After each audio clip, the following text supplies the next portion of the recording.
माता या पुण्यतिथि पर आप लोग एकत्रित हुए हैं, क्या कहेंगे? जी, बाबा साहेब की 159वीं परिनिर्वाण दिवस है।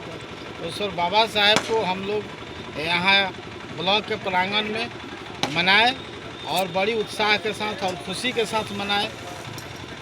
क्या कहेंगे बाबा के बारे में? बाबा के बारे में ये कहेंगे कि बाबा साहब जो बोले थे, शिक्षित बनो, संगठित हो, संघर्ष करो और जो गरीब गुरबा हर समाज के लोगों को, सर्जन समाज के लोगों को, पिछड़ा समाज के लोगों को और दलित के गरीब लोगों को माने जो अधिकार दिए हैं, संविधानिक अधिकार, वो लोग संविधान पढ़ें और अपना अधिकार जानें, अपना अधिकार लें।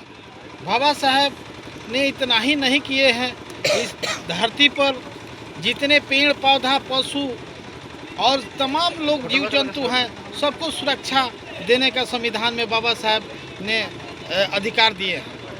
जैसे में आप देखे हैं कि जो हम लोग हर मजहब के लोग मानने वाले लोग हैं और हर मजहब को सुरक्षा देने का काम किए हैं संविधान में। ऐसा संविधान और देश का नहीं है।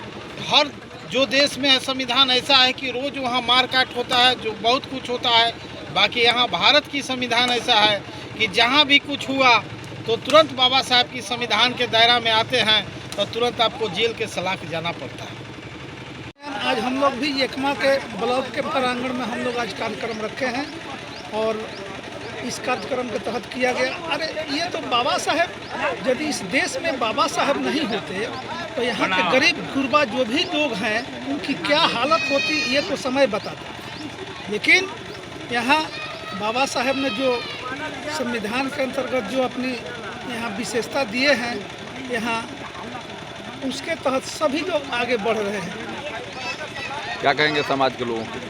समाज के लोगों के लिए तो बाबा साहब ने जो पंचायती राज से लेकर के सभी जो आरक्षण व्यवस्था जो उन्होंने दिया है उसका लाभ सभी लोगों को मिल रहा है। अभी उम्मीद और हम लोग करते हैं कि बाबा साहब कुछ दिनों तक और रहते तो और भी आगे काम कुछ हुआ होता। बाबा साहब के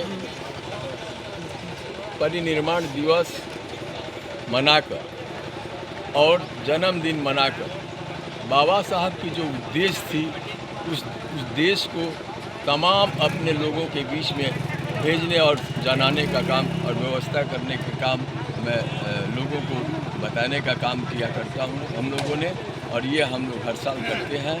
और बाबा साहब की बारे में जो हम कहूँगा उससे ज़्यादा तो आप जानते हैं, उसके बारे में कुछ नहीं कहना। लेकिन ये ज़रूर है कि ये उनकी लिखी हुई संविधान यदि हम पढ़ेंगे तो जो बात हम नहीं जानते हैं उसको भी हम जानेंगे, और उनकी जीवनी के ऊपर जब पढ़ेंगे, जीवनी पढ़ेंगे तो कब कैसे क्या किया उन्होंने ये सब हमको पता होगा। और मैं अपने जीवन को उनके लेखना के अनुसार, उनके आदेशों के अनुसार, उनके जो सपना थे उस सपना के अनुसार अपने जीवन को उनके सपना के अनुसार ढाल पाएंगे। इसी उद्देश्य के लिए हम परिनिर्वाण दिवस और जन्मदिन मनाकर लोगों को बताने का काम करते हैं।